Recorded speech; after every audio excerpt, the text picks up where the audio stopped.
তুরস্কের আকাশ প্রতিরক্ষা ব্যবস্থায় আসছে এক নতুন অধ্যায়। যুক্তরাজ্যের সঙ্গে ৮ বিলিয়ন পাউন্ডের সামরিক চুক্তিতে ইউরোফাইটার টাইফুন যুদ্ধবিমান কিনছে আঙ্কারা। আধুনিক এই মাল্টিরোল জেট যুক্ত হলে ন্যাটোর পূর্ব ফ্রন্টে আরও শক্তিশালী অবস্থান গড়ে তুলবে তুরস্ক। নিজেদের বহরে থাকা F-6 যুদ্ধবিমানগুলো ধীরে ধীরে কার্যক্ষমতা হারাতে শুরু করায় ২০২৩ সাল থেকে যুক্তরাজ্যের সঙ্গে ইউরোফাইটার কেনার আলোচনা শুরু করে তুরস্ক।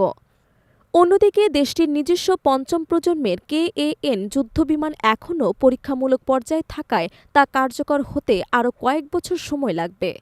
ফলে তাৎক্ষণিকভাবে আকাশ প্রতিরক্ষার সক্ষমতা ধরে রাখতে আঙ্কারা ইউরোপের আধুনিকতম এই ফাইটার জেটটি বেছে নেয়।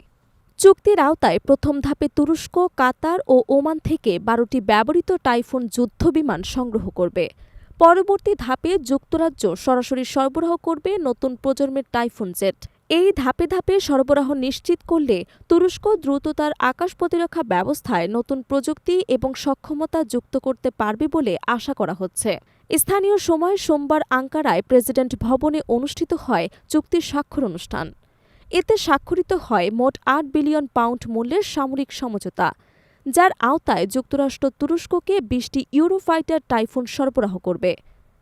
উপস্থিত ছিলেন তুরস্কের প্রেসিডেন্ট রিসেপ তাইয়েপ এরদোয়ান এবং যুক্তরাজ্যের প্রধানমন্ত্রী কিয়ার স্টারমার।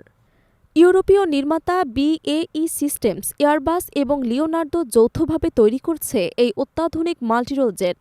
আকাশযুদ্ধে দ্রুত গতি, নির্ভুল লক্ষ্যভেদ এবং বহুমুখী অস্ত্রবহনের ক্ষমতার জন্য ইউরোফাইটার টাইফুনকে বিশ্বের অন্যতম আধুনিক যুদ্ধবিমান হিসেবে বিবেচনা করা হয়।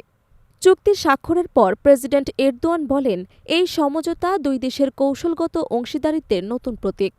তিনি আরও জানান, তুরস্ক এবং যুক্তরাজ্য এখন তাদের মুক্ত বাণিজ্য চুক্তি হালনাগাদ করছে এবং জ্বালানি এবং প্রতিরক্ষা খাতে যৌথ বিনিয়োগের নতুন সম্ভাবনা খুঁজছে। অন্যদিকে ব্রিটিশ প্রধানমন্ত্রী কিয়ার স্টারমার বলেন, এই প্রকল্প যুক্তরাজ্যের প্রতিরক্ষা শিল্পে নতুন প্রাণ আনবে। এর মাধ্যমে দেশটিতে প্রায় ২০,০০০ নতুন কর্মসংস্থান তৈরি হবে। তিনি এই উদ্যোগকে শুধু নিরাপত্তা নয়, অর্থনৈতিক ক্ষেত্রেও এক বিশাল অগ্রগতি হিসেবে বর্ণনা করেন। তুরস্কের এই পদক্ষেপকে তাৎপর্যপূর্ণ বলে মনে করছেন আন্তর্জাতিক বিশ্লেষকরা। তাদের মতে, ইরান, সিরিয়া এবং লেবাননে ইসরায়েলের সাম্প্রতিক হামলার পর মধ্যপ্রাচ্যের উত্তেজনা বেড়ে গেছে, যা আঙ্কারা প্রশাসনকে আরও সতর্ক করছে। তাই ইউরোফাইটার কেনা কেবল প্রতিরক্ষা চুক্তি নয়, বরং একটি কৌশলগত বার্তা। তুরস্ক তার আকাশসীমা রক্ষায় কোনো আপোস করবে না। নিরাপত্তা বিশেষজ্ঞদের ধারণা, এই চুক্তি কার্যকর হলে ন্যাটোর পূর্ব ফ্রন্টে তুরস্কের ভূমিকা আরও গুরুত্বপূর্ণ হয়ে উঠবে। একই সঙ্গে ইউরোপ এবং মধ্যপ্রাচ্যের মধ্যে প্রতিরক্ষা সহযোগিতার নতুন সেতুবন্ধন তৈরি হবে।